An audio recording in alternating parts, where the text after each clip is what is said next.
마태복음 15장 한 절씩 교독하도록 하시겠습니다. 그때 바리새인과 서기관들이 예루살렘부터 예수께 나와 이르되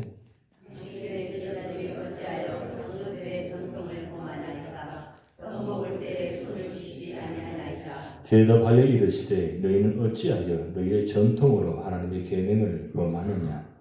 하나님이 주셨으되 내 부모를 공경하라 하시고 또 아버지나 어머니를 비방하는 자는 반드시 죽임을 당하리라 하셨거늘 너희는 이르되 누구든지 아버지에게나 어머니에게 말하기를 내가 드려 유익하게 할 것이 하나님께 드림이 되었다고 하기만 하면 그 부모를 공경할 것이 없다 하여 너희의 전통으로 하나님의 말씀을 폐하는도다.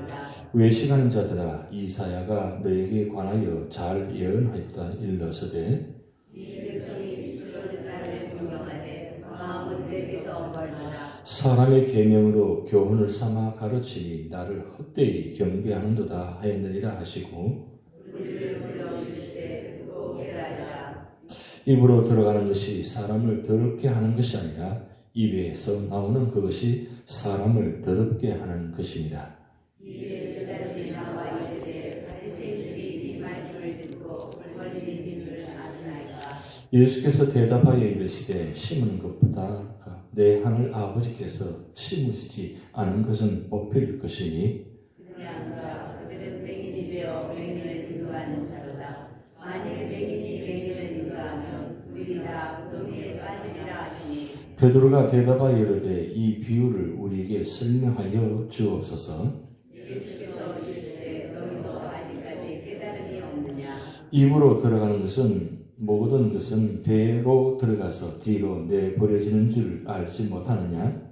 입에서 나오는 것들은 마음에서 나오나니 이것이야말로 사람을 더럽게 하느니라. 마음에서 나오는 것은 악한 생각과 살인과 간음과 음란과 도둑질과 거짓 증언과 비방이니 이런 것들이 사람을 더럽게 하는 것이요 씻지 않은 손으로 먹는 것은 사람을 더럽게 하지 못하느니라. 예수께서 거기서 나가사 두로와 시돈 지방으로 들어가시니 가나안 여자가 제주에 나가서 불러 이르되 주 다윗의 자손이여 나를 불쌍히 여기소서 내 딸이 흉악하게 귀신들나이다 하되 예수는 한 말씀도 대답하지 아니하시니 제자들이 와서 청하여 말하되 그 여자가 우리 뒤에서 소리를 지르오니 그를 보내소서. 예수께서 대답하여 이르시되 나는 이스라엘 집에 잃어버린 양 외에는 다른 데로 보내심을 받지 아니하노라 하시니 여자가 와서 예수께 절하며 이르되 주여 저를 도우소서.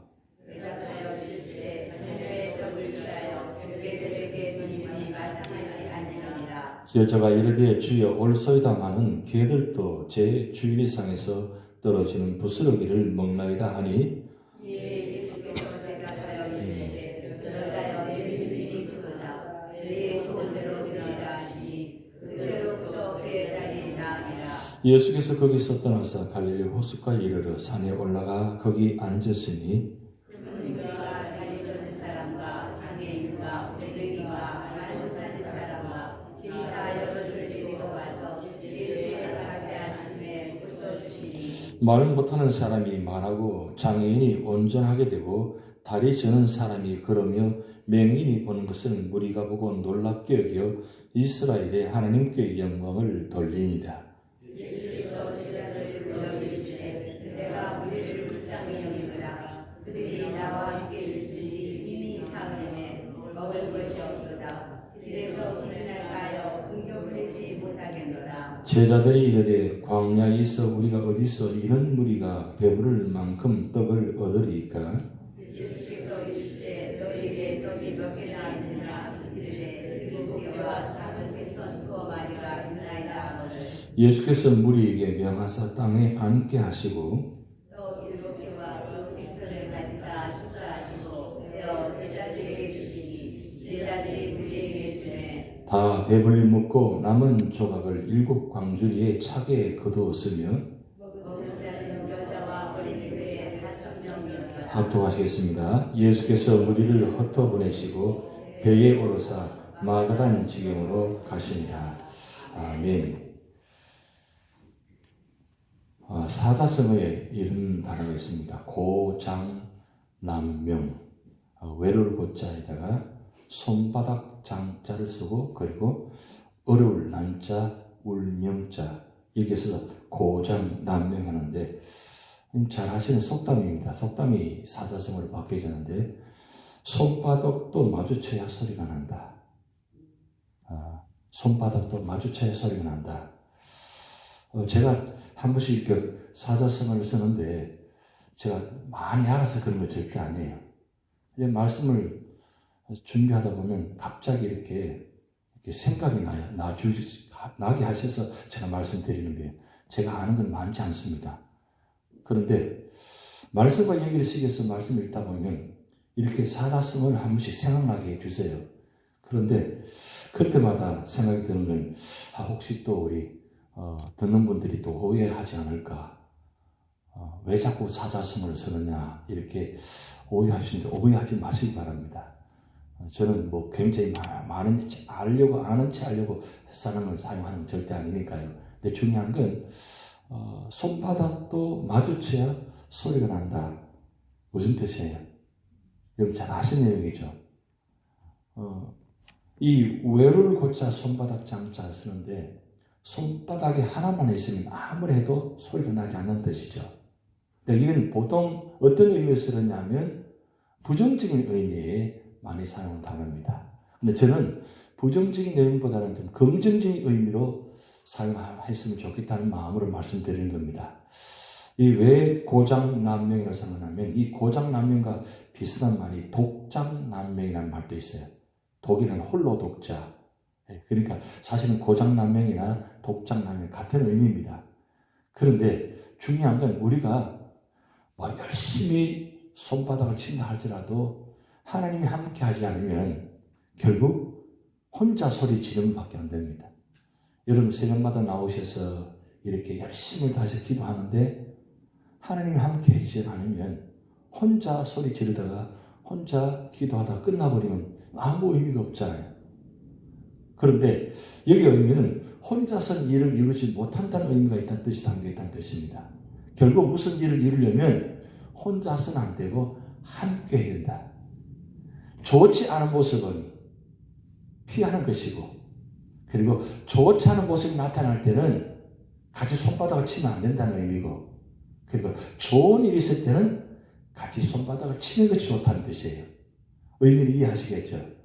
결국 우리 삶의 자리에 무슨 일이든지 같이 좋은 일이 있을 때는 손바닥을 같이 해서 그 기뻐함은 나타나고 무슨 일이 이루어져야 되는 것이고 좋지 않은 일이 있을 때는 절대로 손바닥 치지 말라는 거예요. 그러면 지나간다는 거죠. 근데 괜히 손바닥 치면 어떻게 돼요? 소리가 요란해져요. 그런데 진짜 좋은 일의 의미를 가지고 손바닥을 치면 그건 정말 의미가 있다는 거죠. 근데 여기서 중요한 말씀은 하나님과 우리가 무슨 일을 할 때 하나님은 절대 혼자 일을 하지 않는다는 사실입니다. 그래서 로마서 8장 28절 말씀 보면 우리가 알거니와 하나님을 사랑하는 자 곧 그의 뜻대로 부르심 입은 자들에게는 모든 것이 합력하여 선을 이루느니라.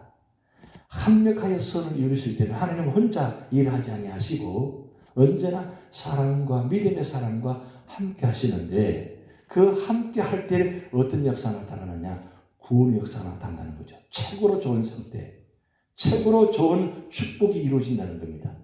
여러분 우리가 기도할 때마다 이 기도가 하나님 상달에 대해서 하나님께 응답하셔서 그 기도가 응답이 이루어질 때가 가장 아름다워지는 거잖아요.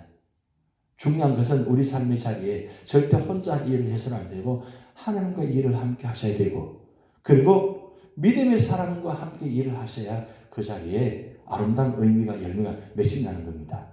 오늘 이 15장에 한 부분을 말씀드리려고 제가 말씀드리는 겁니다. 21절부터 28절까지 말씀입니다. 여러분 오늘 15장은 화요일날 한번 전체를 읽은 말씀입니다.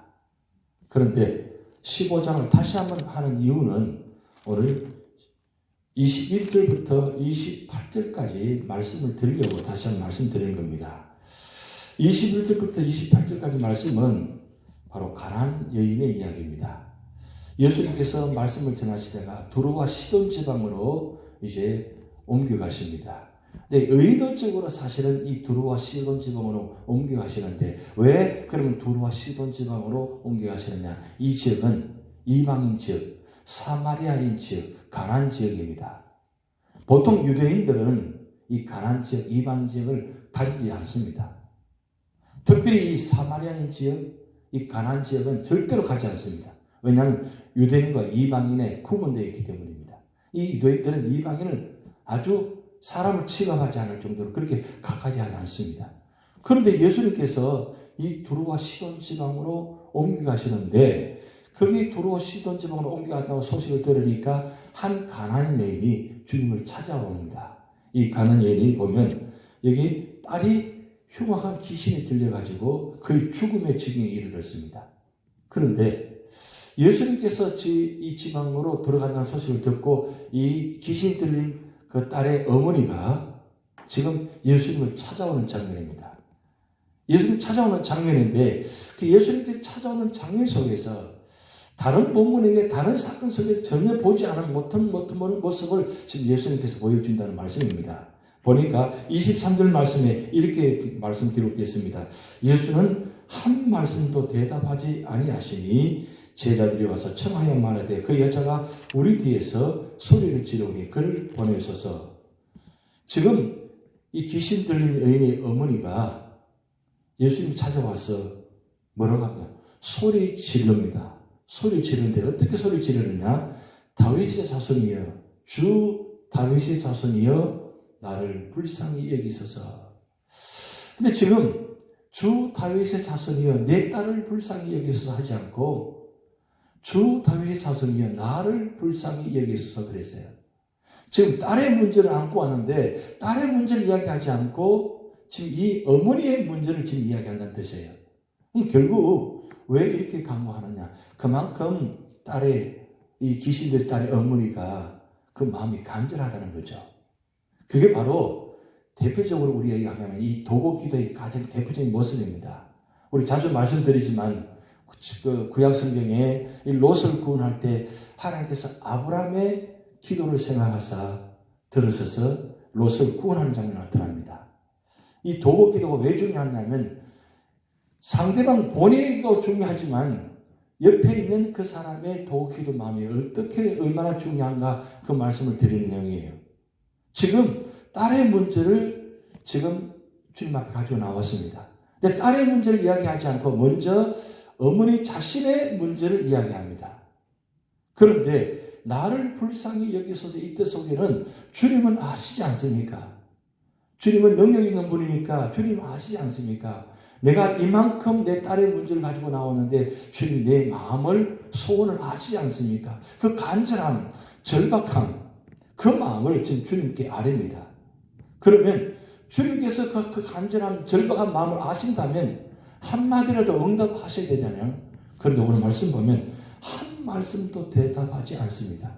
오히려 옆에 있는 제자들이 주님 지금 저렇게 간절히 소망을 이야기하는데 빨리 좀 말씀하시고 고치셔서 빨리 보내셔서 이렇게 말씀하시는데 예수님께서 반응을 보면 어떻게 되느냐? 24절 보세요. 예수께서 대답하여 이르시되 나는 이스라엘 집에 잃어버린 양 외에는 다른 데로 보내심을 받지 아니하였노라.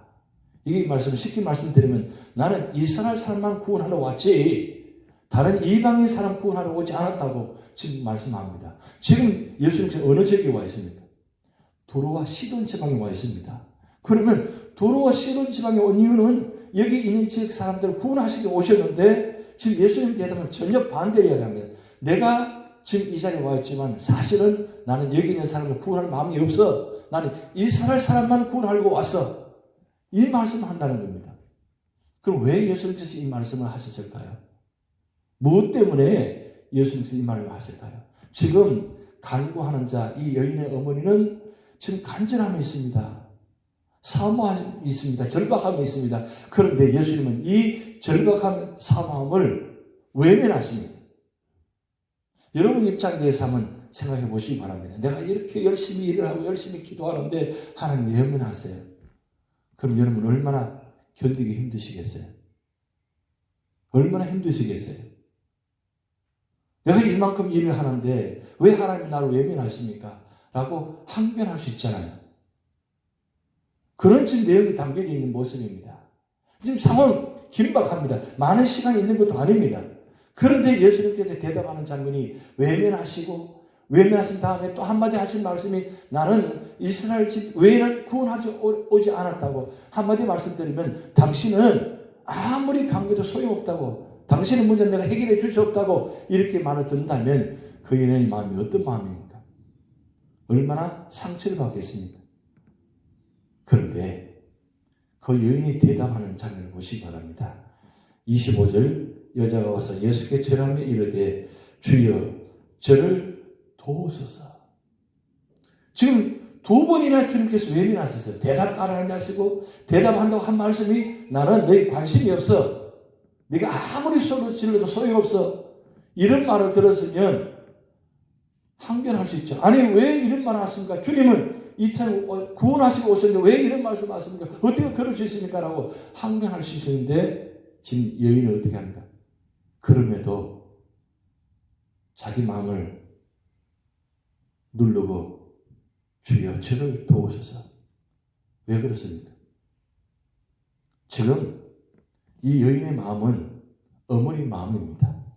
어머니 마음은 오직 한 가지 소원, 내 딸이 구원받기를 소원한다는 거죠. 어떤 모욕을 당해도 어떤 이야기를 들어도 오직 한 가지 소원, 내 딸의 소원 구원받는 겁니다. 그런데 세 번째 주님께서 더 기가 막히게 말씀하십니다. 26절 말씀 보면 대답하여 이르시되 자녀의 떡을 취하여 개들에게 던짐이 마땅하지 아니하느니라. 정말 엄청난 모욕적인 말입니다. 자녀의 떡을 취하여 개들에게 던짐이 마땅하지 않아. 사실은 개보다 더 못한다는 뜻입니다. 개보다 더 못한다. 무슨 뜻이냐면 이방인은 개보다 더 못하다. 이방인들은 떡을 버린다는 것은 부스러기라는 말은 이런 데는 먹지 않습니다. 상에서 떨어지는 거 절대 먹지 않습니다. 근데 그것마저도 그 부스러기마저도 개에게도 줄 수 없다는 거예요. 이 개란 말은 이방인을 뜻합니다. 이방인은 개보다 더 못한다는 뜻이죠. 개에게도 줄 수 없다는 겁니다. 그만큼 이방인에게 그 정말 치고하는 장면이죠. 아니 예수님 입에서 어떻게 이런 말씀을 할 수 있어요? 자녀의 떡을 취하여 개들에게 던짐이 마땅치 아니하느니라. 상에 있는 그것도 사실은 개에게도 줄 수 없다는 겁니다. 이방인에게 주시는 아무것도 줄 수 없다는 겁니다. 오직 유대인에게 이스라엘에게만 줄 수 있다는 뜻입니다. 만약에 주님 오심이 이방인들을 구원하지 못하고 오직 이스라엘만 구원한다면 어떻게 될까요? 주님 오심이 의미가 없잖아요. 그런데 세 번이나 지금 이 장면 속에서 주님께서 연출한 장면, 왜 이렇게 하시느냐? 그런데 27절 말씀 보면 그 어머니의 대답이 정말 대단합니다. 우리 같이 읽어봅니다. 여자가 이르되 주여 올소이다마는 개들도 제 주위상에서 떨어지는 부스러기를 먹나이다. 아무리 모욕을 당해도 아무리 개돼지 취급받아도 그래도 부스러기라도 먹어야 되겠습니다. 그 부스러기라도 개는 먹지 않습니까? 떨어지는 거 아무도 먹지 않는데 그 개들은 그 부스러기도 먹지 않습니까? 그래요. 우리는 이방인이고 그런 사람입니다. 그렇지만 그럼에도 부스러기라도 먹어야 되지 않습니까? 그래야 살지 않습니까? 만약에 주님께서 여러분들에게 이런 말씀 하시면 여러분 끝까지 그래요 주님 저는 그럼에도 저는 부스러기를 먹겠습니다 라고 할 수 있겠습니까? 우린 자존심 때문에 못합니다. 나는 그 자존심 하나 있는데 여러분 개돼지도 이방인도 자존심이 있다는 거예요. 이방인도 자존심이 있습니다. 나도 자존심이 있다고 그렇게 이야기하잖아요. 근데 그 자존심이 누구 말 따라 밥 먹여주나요? 그 자존심 문제를 해결해 주나요? 그 예수님께서 왜 이토록 이렇게까지 하십니까? 이렇게 마음의 상처까지 뒷밟고 그렇게 모욕을 주고 이렇게 하시는 이유가 무엇입니까? 무엇 때문에 예수님께서 이 여인에게, 절박한 여인에게 이렇게 상처를 주면서까지, 외면하면서까지 이렇게 모욕적인 말을 하겠습니까? 그것마저도 다 내려놓은 것입니다. 그것마저도. 이방인에 취급받는 그 모욕적인 그런 은사를 받는다 할지라도 나는 평생 이렇게 살아갈 수밖에 없어 라고 하는 마음까지도 다 내려놓으라는 거예요. 주님 앞에 나올 때 내가 누구의 모습인지 어떤 모습인지 다 내려놓은 뜻입니다. 나쁜 의미로 해석하는 것이 아니라 좋은 의미로 해석한다면 이것마저도 다 내려놓는 뜻입니다. 우리는 때로는 하나님 앞에 나와서 은혜 받지 못한 이유가 무엇입니까? 내 자존심, 내가 좋지 못한 생각들, 그리고 내가 그 모욕적 받았던 그런 것들 우리 마음속에 가득 차 있잖아요. 그것 때문에 하나님 만나지 못하고 예배 드리지 못할 때도 있다는 사실입니다. 그런데 주님 앞에 나올 때는 그것마저도 다 내려놓으라는 거예요. 지금 주님께서 원하시는 것은 지금 이렇게 모욕적인 말을 주는 거 보면 외면하시는 것 같은데 사실은 아닙니다. 지금 두로와 시돈 지방에 들어가신 이유가 무엇이냐? 바로 이 가나안 여인을 만나기 위해서 들어가셨습니다. 이 가나안 여인. 이미 주님은 다 알고 계신 상황입니다. 이 여인이 올 거라는 것을 다 알고 있습니다. 그리고 어떤 말을 할 것인지 다 알고 있습니다. 그런데 주님께서 오늘 치료하고 구원받는 의미가 어떻게 이야기하시느냐? 28절 보면 이 예수께 대답하여 이르시되 여자여 내 믿음이 크도다 내 소원대로 되리라. 내 믿음대로 되리라 하고 내 딸이 나았다 이 말씀하지 않았어요. 내 믿음이 크도다 내 소원대로 되리라. 결국 딸의 소원보다도 어머니 소원이 더 간절하다는 거죠. 결국 우리 삶의 자리에 우리가 지금 기도하는 모습이 얼마나 간절함이 있느냐는 겁니다. 여러분 이 아침에 나오셔서 여러분 자녀를 위해서, 여러분 가정을 위해서, 교회를 위해서 기도하는 모든 내용들이 어떤 내용입니까? 정말 이 가나안 여인처럼 어떤 상황 속에도 오직 내 기도 주님께서 들으실 줄 믿고 그리고 믿음으로 기도하고 있는가? 아니면 내 생각 기준에 맞춰서 기도하고 있는가? 다르다는 겁니다. 주님께서 오늘 이 아침에 원하시는 건 진정으로 믿고 기도하는 겁니다. 어떤 상황 속에서도 기도할 수 있는 믿음, 어떤 상황 속에서도 두고 기도할 수 있는 그 믿음, 그 믿음의 기도를 주님께서 보십니다. 그걸 보시고 그 기도하는 그분을 보고 응답해 주신다는 거예요. 결국 오늘 우리 자리에 우리가 기도하는 제목들이 정말로 어떤 기도든 간에 내가 중심으로 믿음으로 기도하면 주님께서 기도를 들으신다는 것, 응답해 주신다는 것. 누굴 보고요? 내 기도를 보시고 내 마음을 보시고. 그러면 기왕이면 어떤 기도를 드려야 되겠습니까? 내 개인적인 기도도 중요하지만 우리 기왕이면 하나님께서 원하시는 기도, 하나님께서 원하시는 응답의 기도, 그걸 들을 때 하나님 기뻐하시고 응답해 주시다는 겁니다. 오늘 여러분 삶의 자리에 어떤 형편이 있든 간에 여러분 이 마음이 간절함이 있고 그 절박함이 있고 어떤 상황 속에서도 내 자신을 내려놓고 오직 주님만 믿고 의지하면서 나아갈 때 하나님 우리 중심을 보시고 그 기도를 들어 응답해 주시는 역사가 여러분을 통해서 이루어질 줄 믿습니다. 우리 다 같이 기도를 하시겠습니다. 하늘에 계신 우리 아버지여, 이름이 거룩히 여김을 받으시오며 나라의 임하옵시며 뜻이 하늘에서 이루는 것 같이 땅에서도 이루어지이다. 오늘날 우리에게 일용할 양식을 주옵시고 우리가 우리에게 죄진 자를 사하여 준 것 같이 우리 죄를 사하여 주옵시고 우리를 시험에 들게 하지 마옵시고 다만 악에서 구하옵소서. 대개 나라와 권세와 영광이 아버지께 영원히 있사옵나이다.